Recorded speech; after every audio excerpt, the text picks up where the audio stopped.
Shalom saudara-saudari terkasih, sidang jemaat yang diberkati Tuhan.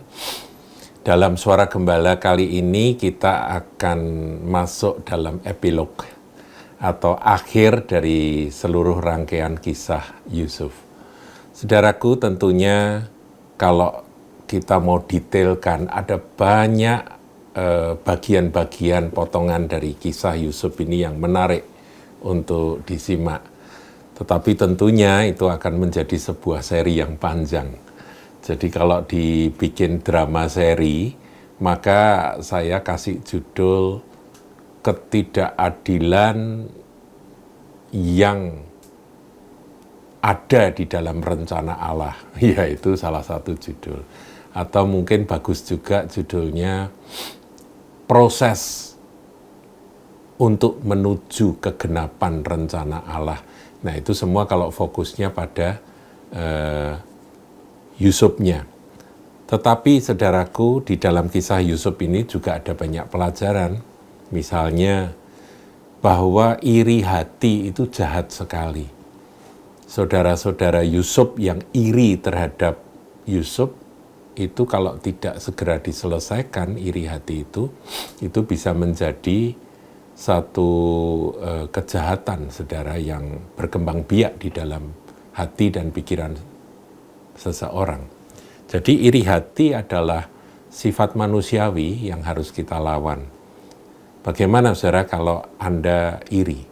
Kalau Anda iri atau jealous terhadap keberhasilan, kesenangan dari orang lain, atau keberhasilan, kesuksesan, kebahagiaan dari orang lain, itu caranya ya kita datang pada Tuhan. Tuhan, aku iri, Tuhan. Ngaku aja, saudaraku. Dan aku nggak mau iri hati, ini tidak baik, Tuhan. Aku mau datang kepadamu. Cabut akan perasaan iri ini. Sebab itu berbahaya, saudaraku. Seperti saudara-saudara Yusuf yang karena iri hati, dia merencanakan pembunuhan dan akhirnya menjual adiknya. Tetapi bagaimanapun juga, nanti kita lihat satu ayat yang berkali-kali sudah saya sampaikan bahwa manusia mereka-rekakan perkara yang jahat, tetapi Allah mereka-rekakan untuk kebaikan. Nah, peristiwa dari Yusuf yang diproses Tuhan kita sudah banyak belajar. Dan kemudian kegenapan dari kisahnya itu ketika kelaparan itu sampai ke tanah Kanaan dan saudara-saudara Yusuf itu mengalami kekurangan gandum. Dan mereka datang ke Mesir untuk membeli, karena diperintah oleh Yakub kan. Mereka membeli gandum, rencananya kan demikian. Nah, ketika Yusuf tahu bahwa itu saudara-saudaranya, ya Yusuf bikin gara-gara gitu ya. Ya, sampai Simeon disandera, dia ingin ketemu sama adiknya. Jadi pada waktu interogasi itu Yusuf pura-puranya menuduh mereka bahwa kalian mata-mata dan sebagainya. Mereka ketakutan, mereka sujud nyembah. Dan pada waktu nyembah Yusuf ingat, oh iya ini kan mimpiku 22 tahun yang lalu gitu ya. Jadi sudah lama sekali waktu dia usia 17 tahun, mimpi yang dia sampaikan kepada saudara-saudaranya tergenapi saat itu. Tapi mereka belum sadar, karena mereka nggak tahu bahwa penguasa Mesir itu adalah adiknya yang dulu mereka aniaya dan mereka jual kepada pedagang Midian, menjadi budak. Nah, saudaraku, Yusuf rindu pada adiknya, karena tentunya dia adik yang seibu dengan dia itu sangat dekat dan pada waktu itu kan masih kecil. Dia tanya mendetail, pura-pura ini, kamu masih punya saudara lagi atau tidak? Oh, masih ada adik kami, tapi nggak boleh ikut sama ayah begitu ya, karena ayah sudah kehilangan kakaknya, meninggal dunia, itu dilaporkan mati gitu ya. Yusufnya diem aja, ya itu dirinya kan. Nah, kemudian adikmu sekarang di mana? Ya bersama dengan ayah, ada di negeri kami. Nah, bikin gara-gara sampai akhirnya kalau adikmu tidak kamu bawa ke sini, kamu tidak usah ketemu dengan aku. Dan Simeon disandera. Nah, saudaraku, ini kan sedih ya, stres ya nih ya, rombongan dari anak-anak Yakub ini kan stres.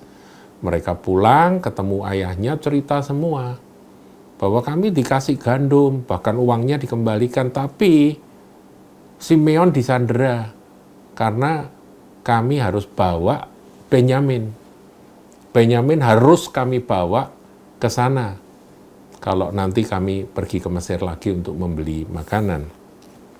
Wah, Yakub nggak bisa terima. Yakub berkata, sudah cukup, anakku sudah hilang satu, sekarang kau mau ambil lagi satu. Kalau sampai dia mati, aku sudah nggak pengen hidup lagi. Bagaimana gitu? Pokoknya Yakubnya sedih sekali, dan ini anak-anak yang laki-laki, anak-anak laki-laki yang banyak ini juga pada bingung gitu ya.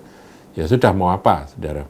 Nah, mereka makan akan gandum yang dibeli yang dibawa, yang karena itu digratisi, saudara. Dibawa dari Mesir itu sampai waktunya menipis dan akan habis. Nah, akhirnya mereka harus beli lagi, harus pergi ke Mesir lagi untuk mendapatkan makanan, untuk mendapatkan bahan makanan itu. Nah, disitulah kisahnya berlanjut. Ini untuk kali yang kedua rombongan dari anak-anak Yakub ini kembali ke Mesir untuk ketemu dengan Yusuf. Ya, di sana Simeon tentunya ya memang kelihatannya dibelenggu dan sebagainya, tapi diperlakukan dengan cukup baik karena itu saudaranya. Nah, mereka akhirnya berangkat, saudaraku, meskipun dengan alot ya, karena sudah nggak ada pilihan lain. Yakub tadinya nggak mau ngelepas Benyamin, tapi akhirnya ya sudah, kalau memang harus aku hilang ya sudah gitu ya, kehilangan lagi anak ini sudah daripada mati kelaparan. Akhirnya Benyamin pun berangkat. Nah, itu dijamin oleh Yehuda. Yehuda menjamin, so, pokoknya aku yang jadi jaminan, begitu. Nah, benar saudaraku, kemudian sampai ke sana, Yusuf melihat Benyamin, waduh, dia hatinya luluh ya, hatinya luluh, karena itu sudah 20 tahun itu, bayangkan saudaraku, adik yang sudah 20 tahun dia tinggalkan, yang dulu masih kecil, sekarang sudah bertumbuh menjadi seorang pemuda dewasa. Saya hitung-hitung, Yusuf sendiri saat itu usianya sudah hampir 40 tahun, saudara. 30 tahun dia jadi raja muda, kemudian 7 tahun masa kelimpahan, dia ada di Mesir, menjadi penguasa Mesir itu, kemudian dari itu masih ditambah 2 tahun lagi. Tambah 2 tahun, jadi 9 tahun. 39 tahun usia dari Yusuf ketika ketemu dengan adiknya. Itu kira-kira usia dia. Nah, adiknya itu usianya berapa? Ya tidak tahu, saudara. Tapi yang jelas lebih muda dari dia, dan dia sudah sangat rindu untuk ketemu dengan Benyamin.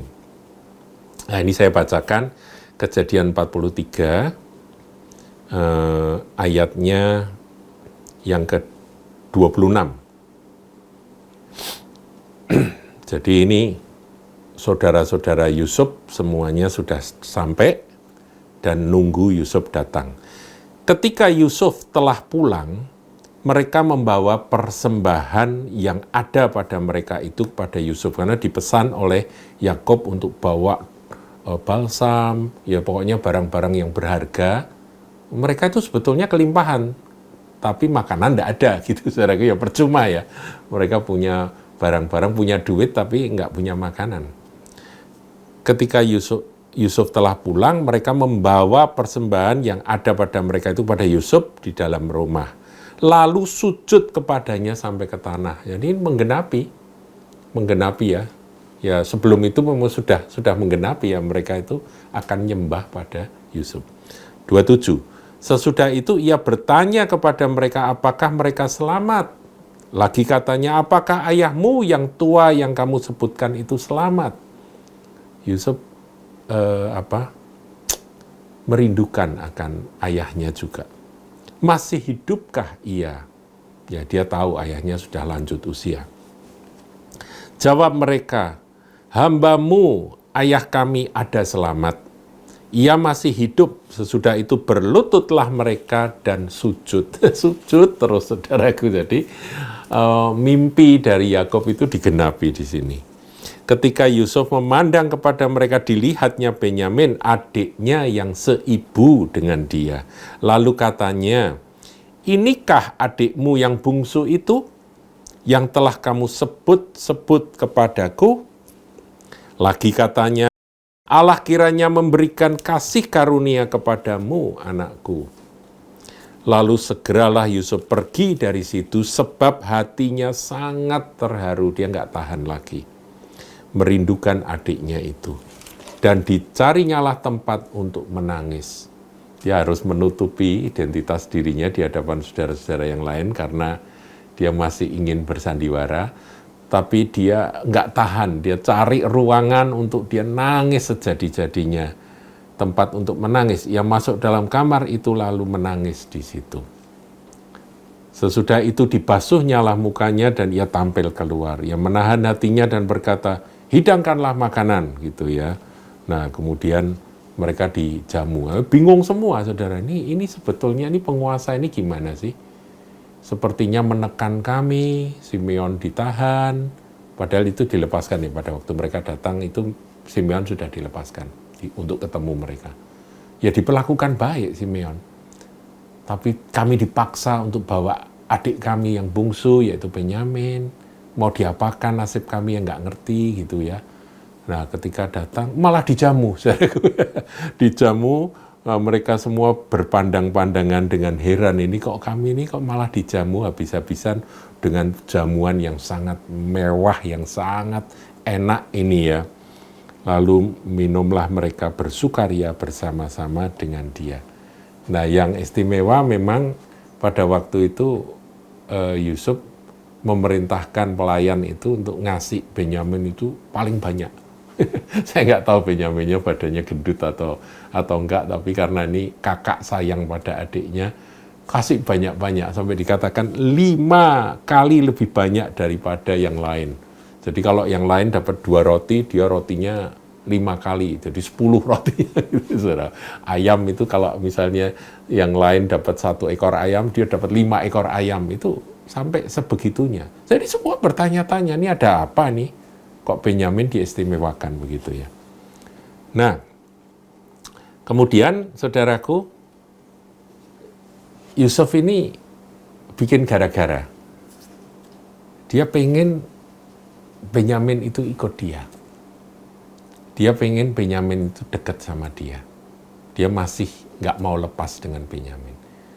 Nah, ketika mereka semua pulang, dia suruh orang untuk naruh akan piala perak yang mahal harganya itu di keledai tempat keledainya tempat perbekalan dan keledainya Benyamin. Nah, ketika mereka pergi disuruh ngejar. Kehilangan, ada pencurian begitu ya. Wah, mereka marah ya. Kami orang-orang jujur, kenapa kok kalian tuduh? Bukankah kami bawa semua persembahan uang yang dulu kalian kembalikan, kami bawa ke sini lagi. Kami nggak sama sekali tidak mencuri begitu ya. Oh, digeledah silahkan, yakin banget gitu ya.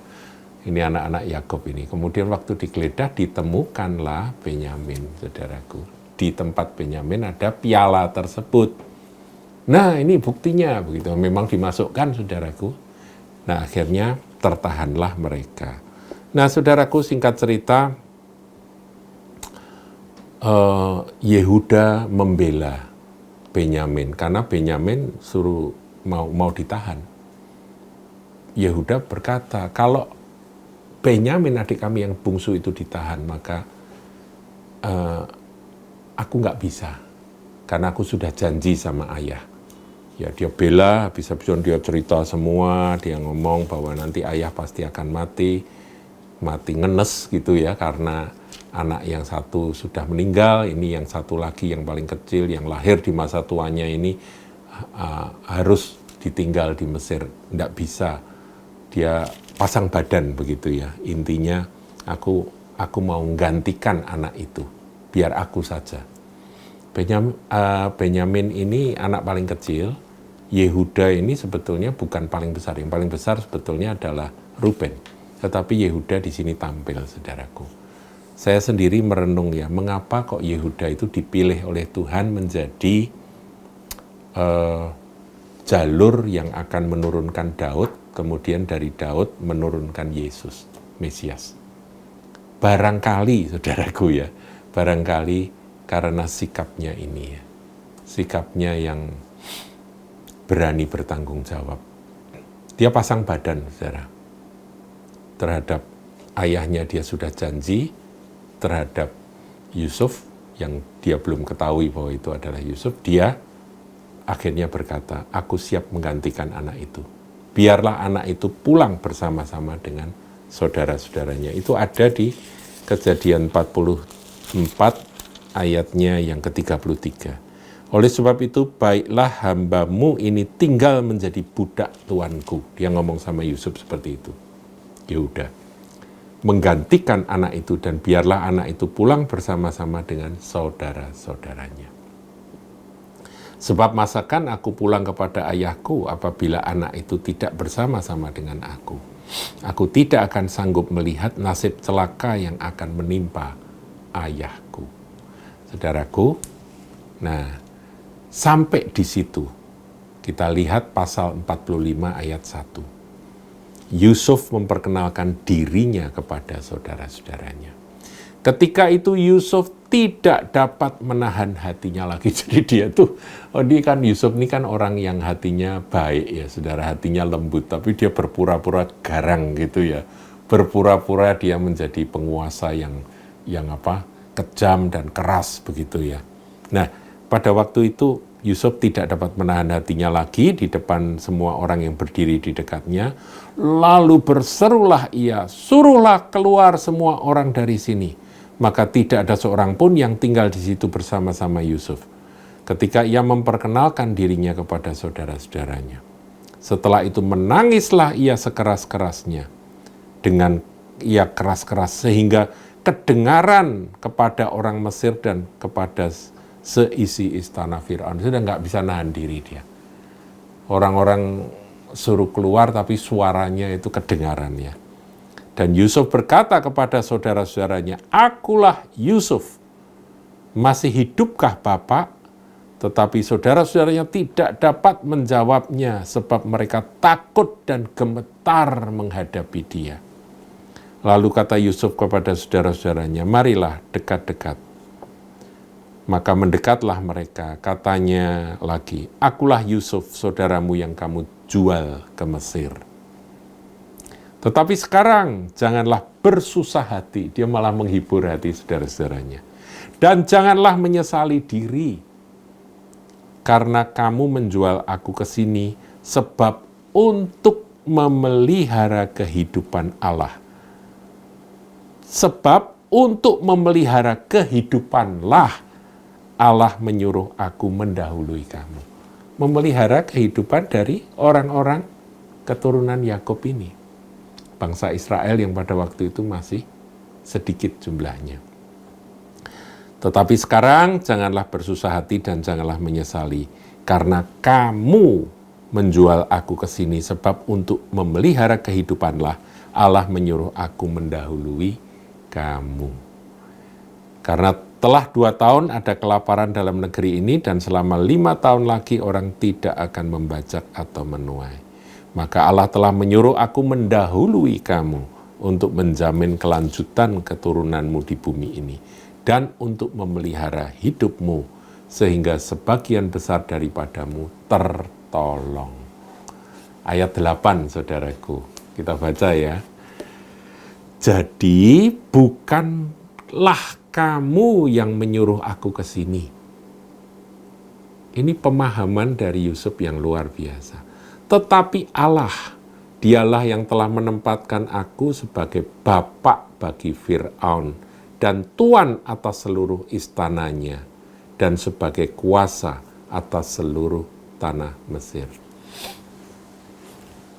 Bukan kamu yang menyuruh aku ke sini. Jadi Yusuf itu akhirnya tahu bahwa dia itu diutus oleh Tuhan, tapi menjadi budak seperti yang kita baca kemarin di Mazmur 105 itu, saudaraku. Bahwa Allah itu mengutus seorang, yaitu yang bernama Yusuf ini, seorang Yusuf ini, untuk mendahului mereka. Diutus Tuhan jadi budak, saudaraku. Ngalami proses yang panjang. Tetapi ketika sudah genap firman-Nya, genap waktunya, benar-benar terjadilah apa yang menjadi rencana Tuhan yang di sorga ini. Tidak bisa dibatalkan oleh siapapun. Dia menjadi bapak bagi Firaun, tuan atas seluruh istananya, dan kuasa atas seluruh tanah Mesir. Dia menempatkan aku menjadi itu. Wow, luar biasa, saudaraku. Itulah yang menyebabkan Yusuf itu tidak ada pahit hati terhadap saudara-saudaranya. Yusuf tidak ada sakit kepada saudara-saudaranya. Kalau dia bersandiwara itu memang sengaja dia bikin drama supaya mereka kembali lagi. Dan dia rindu ketemu dengan Benyamin. Itulah, saudaraku, riwayat Yusuf. Ini epilognya. Ini tujuan akhir. Yusuf tahu bahwa dia itu memelihara. Dipakai Tuhan, diutus Tuhan untuk memelihara akan saudara-saudaranya. Nah, akhirnya kita tahu Yakub itu dijemput dengan kereta kebesaran, dibawa ke Mesir, dan mereka tinggal di Mesir.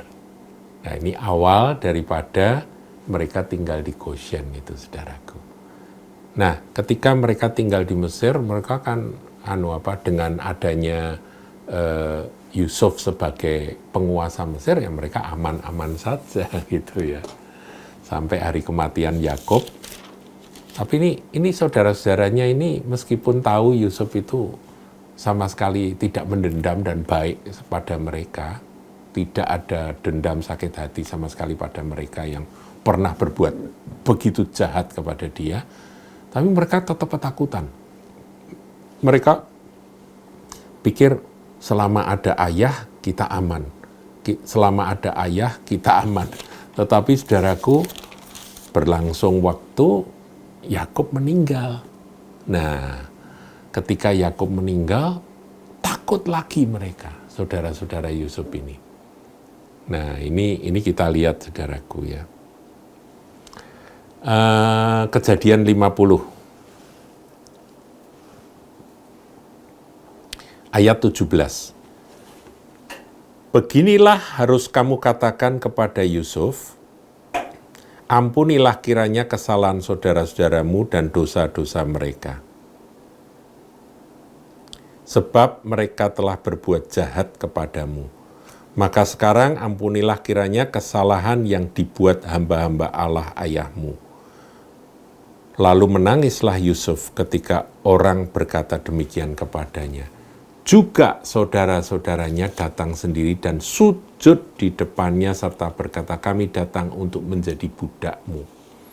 Tetapi Yusuf berkata kepada mereka, janganlah takut sebab aku inikah pengganti Allah. Memang kamu telah mereka-rekakan yang jahat terhadap aku, tetapi Allah telah mereka-rekakannya untuk kebaikan. Dengan maksud melakukan seperti yang terjadi sekarang, yakni memelihara hidup suatu bangsa yang besar. Jadi janganlah takut, aku akan menanggung makananmu dan makan dari anak-anakmu juga. Demikianlah ia menghiburkan mereka dan menenangkan hati mereka dengan perkataannya. Jadi ketakutan mereka sudah dipastikan oleh Yusuf, sudah tidak usah khawatir. Aku sudah tidak ada sakit hati sama sekali. Meskipun tidak ada ayah juga, aku juga tidak akan berlaku jahat terhadap kalian.